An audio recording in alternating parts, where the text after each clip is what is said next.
Es muy habitual en nuestra cultura actual saber que nuestros dispositivos móviles requieren actualizaciones, parches de seguridad, por ejemplo, o que el sistema operativo actualice constantemente para poder funcionar bien. Los computadores exactamente igual, las tablets, para qué decirlo, y también muchos artículos electrodomésticos también requieren actualizaciones. Y si tienes un router en tu casa que te provee el servicio de internet, estos se conectan automáticamente a la Wi-Fi o a Bluetooth y listo, se actualiza. Es normal hoy día, por ejemplo, ver que audífonos se conectan con tu dispositivo de manera inalámbrica. Y así, muchos aparatos de manera inalámbrica incluso hasta se cargan, renuevan su carga eléctrica para mantener el funcionamiento constante. Y eso es normal dentro de esta cultura digital. Las actualizaciones realmente son necesarias para que el dispositivo, el hardware y el software sean compatibles durante el mayor tiempo posible. Jonathan Player requería actualizaciones, pero no era una persona común y corriente como podemos pensar todos, ¿no? Jonathan Player requería actualizaciones. Era un ser artificial, un androide, un artilugio de la tecnología, y se le trataba como tal. Y su labor básica era mantener el cableado eléctrico en óptimas condiciones para que no se produjeran cortes de luz, sea por alto voltaje en algunos casos, o por tormentas eléctricas, o por vientos muy fuertes que podrían destruir o botar torres de alta tensión. Estaba acostumbrado a andar en un carrito eléctrico, diseñado especialmente para él, y recorría largas distancias por una carretera en pleno desierto, mientras otros tantos iguales a él recibían actualizaciones cada cierto tiempo, pues trabajaban en centros urbanos. Él escasamente una, tal vez cada cierto tiempo, pues estaba alejado de todo centro urbano. Él tenía que ir de un punto a otro por la carretera y en pleno desierto, observando, digitalizando, analizando el voltaje que pasaba por el cableado eléctrico.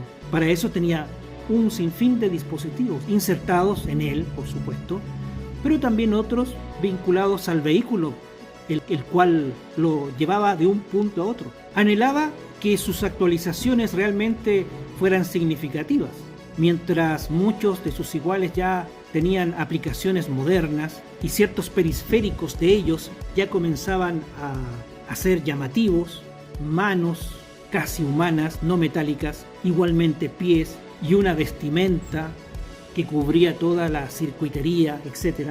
Y un rostros ligeramente humanos todavía, pero denotaban por la elasticidad de esa piel artificial de que no eran realmente humanos, pero lo asemejaban. Pero él lamentablemente no había tenido ese tipo de actualizaciones, nada. Y eso, a pesar de ser un androide o una criatura artificial, le molestaba. Tradujo el concepto molestar al momento en que, cuando veía a otros pasar cerca de él en la carretera, a veces acompañando a personas, a veces también haciendo trabajos en altura, sentía algo extraño. Había ido comprendiendo eso de las emociones, de la rabia, es decir, cosas supuestamente humanas que a él no le debieran pasar, pero le pasaban. Un día estaba cansado, no tenía ganas de hacer su recorrido habitual, es decir, tomar su vehículo y que éste solo, siguiendo una continuidad dibujada en la carretera, recorriera largas distancias para poder revisar el cableado kilométrico. Por lo tanto, ese día ya había planeado algo. Era una especie de desquite, ya que sus actualizaciones, la verdad, no le dejaban satisfecho, no le entregaban lo que él quería, hacerlo sentir como más digno en su calidad de un ser artificial. Consultó el informe del tiempo y constató de que iba a haber una tormenta eléctrica, raro en el desierto, pero sí, había un pronóstico que indicaba que cierto día a tal hora posibilidades de tormenta eléctrica en un 90% de probabilidades. Y eso le bastó. Para ese día se preparó. Y rápidamente salió en su vehículo. Había calculado más o menos dónde estaría el epicentro de esa tormenta y llegó ahí. Era ya tarde, 6:30, 7 de la tarde. Activó esa escalera telescópica que lo dejaba en la parte más alta de la torre, de esa gran torre que sostenía cables en donde pasaban miles y miles de voltios. Y subió, y ahí puso sus manos. No le pasaba nada, pues estaba construido para que nada le pasara. Pero en cuestión de segundos vino un relámpago enorme que golpeó directamente en su cabeza y Jonathan estalló como un explosivo, como un petardo, y todas sus partes salieron disparadas por todos lados. El tórax más pesado cayó sobre el vehículo.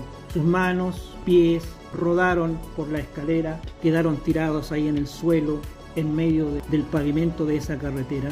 Pero su cerebro quedó ahí como soldado, como fundido al cableado. Y eso permitió que sus celdillas de memoria se activaran. Y él sintió como una energía le recorría toda su existencia. Y se fundió con el flujo eléctrico que iba y venía.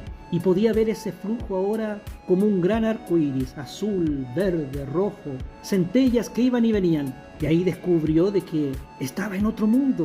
Había pasado del mundo físico donde lo habían construido a un mundo distinto, a un mundo energético, para él mundo espiritual.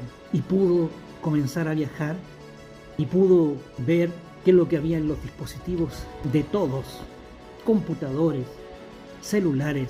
Empezó a jugar con los aparatos. Fue algo extraordinario para Jonathan y se fundió, se quedó ahí, estaba feliz. Jamás pensó de que evolucionar le permitiría llegar a ese estado, hasta que, como suele suceder en toda historia, se produjo un gran apagón. Esa tormenta indudablemente generó un gran apagón. Y el flujo continuo de energía que iba y venía y que a él le producía realmente una alegría casi infinita, de pronto se fue acabando, fue terminándose poco a poco, hasta que lentamente se sintió adormilado, sintió de que ya no tenía fuerzas, fue decayéndose, hasta que el flujo terminó y el apagón fue total en todo el país. Y ahí quedó Jonathan colgado en el cable, fundido, sin ninguna actividad, sin nada. Tiempo después se dijo que la causa del gran apagón que había oscurecido varias ciudades del país era producto de un androide defectuoso que había estado haciendo una muy mala labor de mantenimiento en el cableado de alta tensión. Un error, pero ya no humano, un error tecnológico. Hasta pronto.